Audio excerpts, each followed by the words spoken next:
Anti-psychiatry deserves a lecture on its own. Its rejection of conventional understandings of schizophrenia and other mental disease categories, its emphasis upon questions like what is normal anyway, its overarching and vehement rejection of biological psychiatry and its methods, its critique of the stale vagaries of Freudianism. These things shaped by a general social reaction against the old order. All of this makes it a deeply fascinating story.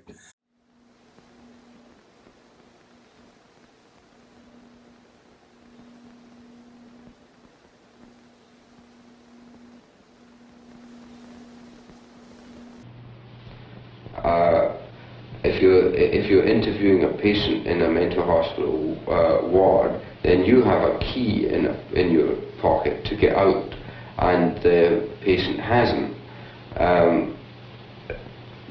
The gulf in power, in position, is enormous.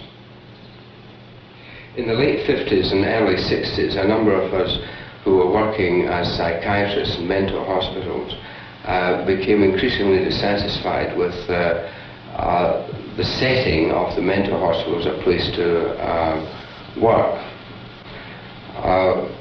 If I really wanted to get to the bottom of, in one lifetime, of what we were on about in attempting to understand what sanity is or madness is, and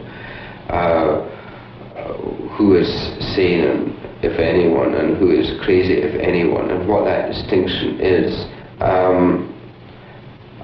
I, for one, would have to come off it. I'd have to come off my perch and level out on a man-to-man basis. When I met another human being who was in a position of being classified by other people as crazy, and on that man-to-man basis, on a level, then I would take my chances, and he would take his when we met.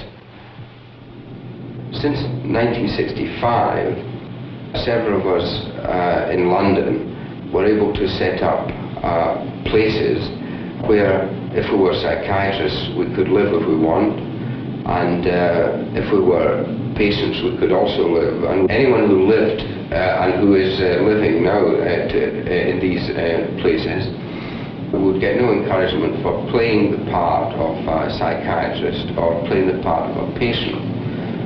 The position here is live and let live. Peace is what I had come searching for. Spiritual comfort. The film I put in here of R.D. Laing talking about the therapeutic community, one of the positive measures to emerge from anti-psychiatry, is barely representative of the radical nature of his and others' responses to psychiatric orthodoxy. By 1972, when Asylum was made, Laing was a shell of his former self. Riven by drug and alcohol abuse, he was sliding down the slope to relative obscurity, his star waning from the guru with a capital G status he'd achieved at the height of the swinging 60s. How did he manage to achieve this status in the first place? Well, his saturnine good looks and his huge charisma helped. His colleague David Cooper, who, as you'll see, lacked both of these, failed to achieve the same recognition or notoriety as Laing, despite his views being more radical and achieving far more than Laing in practical terms for the mentally ill. But the radicalism was important because this was the 1960s. People were fed up with the old orthodoxies like racism, sexism and homophobia, fed up with the old institutions like politics, law, medicine and psychiatry, and fed up with the USA and its allies' neo-imperialist adventurism in Vietnam. People were saying yes to sex and drugs and rock and roll and no to the man and his agenda. The promise of the 60s got tired and emotional in the 70s, rather like Laing in the clip, and almost completely vanished in the 80s. Today we've witnessed the triumph of neoliberalism with its own very different version of freedom. But for a while, it did look like everything was up for grabs, including who, if anyone, could be called mad. Now, after this brief introduction, you should be able to understand how it came to pass that a radical psychiatrist became a pin-up boy for 60s counterculture. I've got a bike, you can ride it if you like. It's got a basket, a bell and rings and things to make it look good. I'd give it to you if I could, but I borrowed it. Psychopharmacology had done its bit for making the 60s swing. Indeed, the drug that invented the 1960s, and I only say that with my tongue slightly in my cheek, came busting out of the asylum in the late 50s and early 60s to create psychedelia, the aesthetic of an entire generation. But for psychedelia to exist, there had to be psychedelics, and the biggest psychedelic on the block was lysergic acid diethylamide, LSD, which had originally been synthesized in the late 1930s, but had been in use in psychiatry since the 1950s. The fact that the CIA was also funding a project to explore the drug's effects, including its use as a weapon, recruiting as its guinea pigs university students like Ken Kesey, radical poets like Allen Ginsberg, and psychology professors like Timothy Leary. Turn on, tune in, and drop out. This was all crucial to LSD's jailbreak from psychiatry. But all the CIA managed to achieve was to turn the wrong people on, tuning in those who would rapidly ascend to becoming the leaders of the counterculture. But whatever the CIA were up to, the psychiatrists had their own supply of pure-grade Sandoz acid, and they started using it personally and therapeutically during the 1960s. They believed that LSD mimicked the effects of psychosis. Taking it offered them the opportunity of personally experiencing what their patients experienced. At the same time, it was thought that it had therapeutic potential as an antagonist to schizophrenia.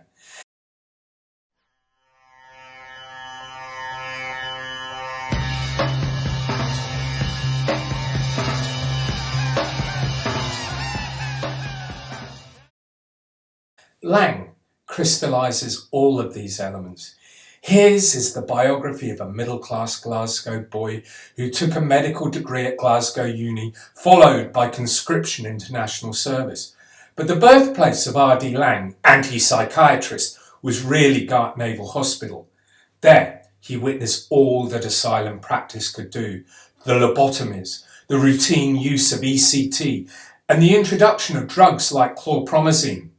But Lang was travelling a different road, a road that led him to create the rumpus room where patients could express themselves as they wanted. Lang had a personal facility, one might actually say empathy with schizophrenics. He seemed to be able to communicate with the most closed-off patient. He'd get down to their level, he'd rock in time with them, he'd listen to them, knowing that what they had to say had its own perfect logic. He put himself on the same level as the patient. It was a rare gift, and anyone who witnessed him engaging with a schizophrenic, however catatonic, was struck by the fact that he could communicate with the incommunicable. Lang's psychiatric worldview was informed by existentialism, particularly that of Sartre.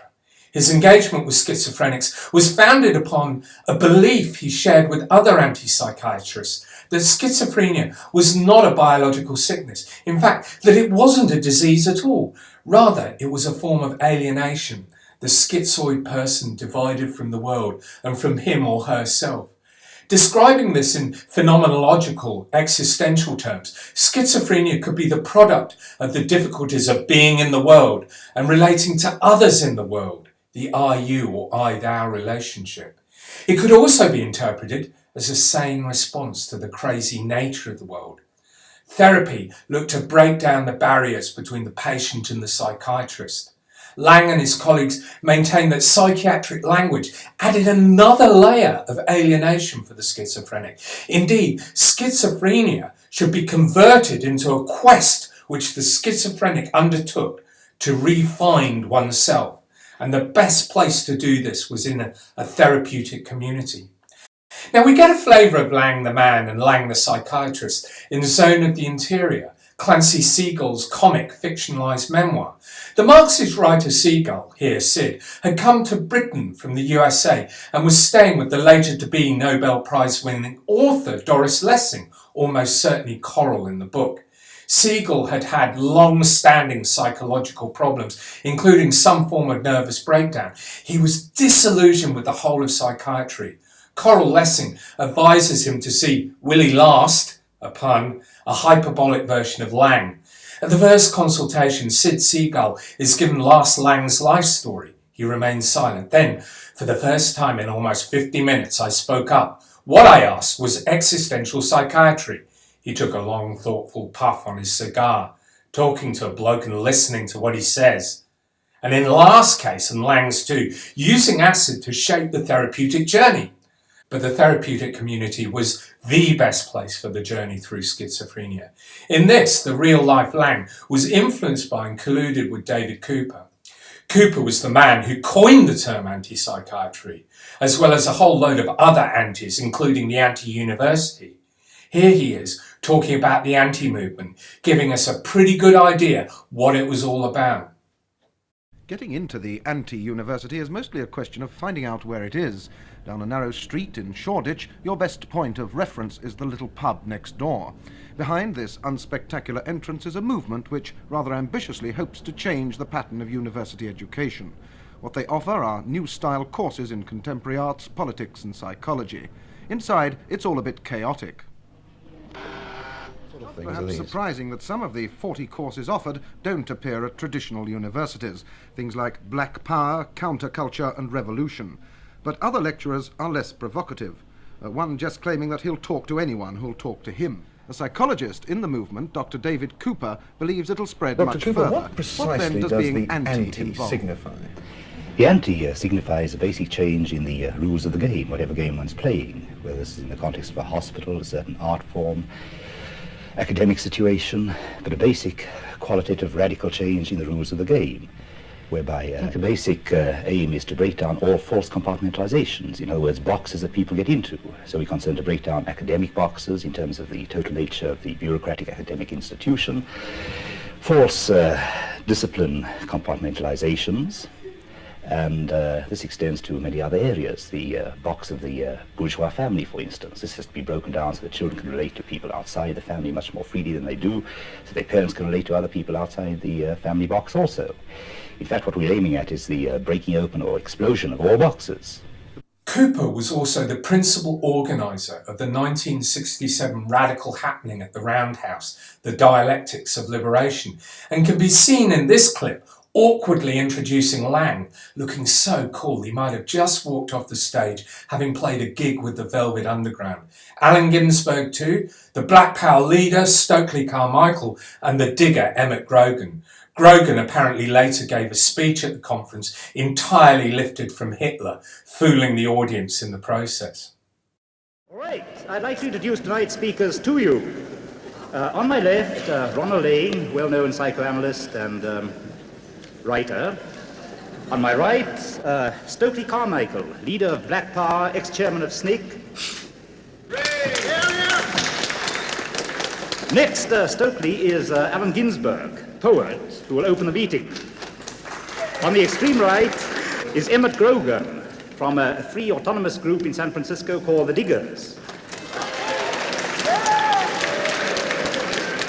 I leave you to their mercy. Cooper had been allowed to take over a villa at the Shenley Mental Hospital near Boreham Wood, just outside London. Villa 21, as it came to be known, was designed as a therapeutic community for young schizophrenic men, where Cooper put into practice his belief that given the right setting, the alienated could undertake their existential journey back to the light of reason.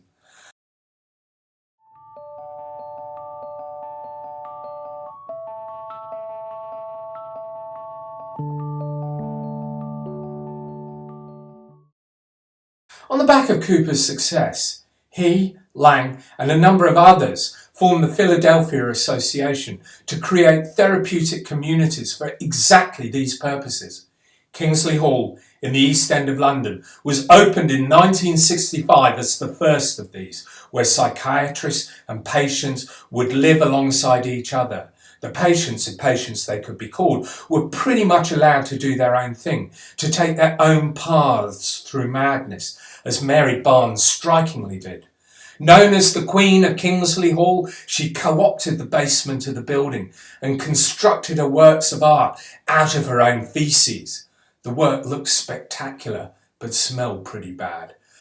For a while, Kingsley Hall was one of the centres of 60s London. Pop stars and film stars, writers and models, all would drop in to pay their respects. Nobody was sure who was mad and who was not, and Lang would preside over dinner like a modern-day Connolly. But the association fractured under the weight of huge egos and probably the consumption of drugs. The hostility of the neighbours didn't help either. In 1970, the community dissolved in chaos. Kingsley Hall abandoned, a wreck. This was not, however, the end of the therapeutic community. As the documentary Asylum shows, smaller groups were founded and the association remains active even to this day. Burt, for example, continues to promote some of the old ideas, although Lang and Cooper are both long since dead. How do we conceptualise what happened when the very idea of a disease called schizophrenia was abandoned, or at least converted into an existential condition relating to the individual's adaptation to an exploitative society? Was this a madness in and of itself? Was it the product of the radical reaction against the dominant political and economic systems? Was their questioning of mental illnesses' ontological status as a disease? Was it valid then? Is it valid now? It was a moment in time. Its time seems now to have gone, buried by the re-emergence of a strongly biological psychiatry, which emphasised the overwhelming efficacy of psychopharmacology.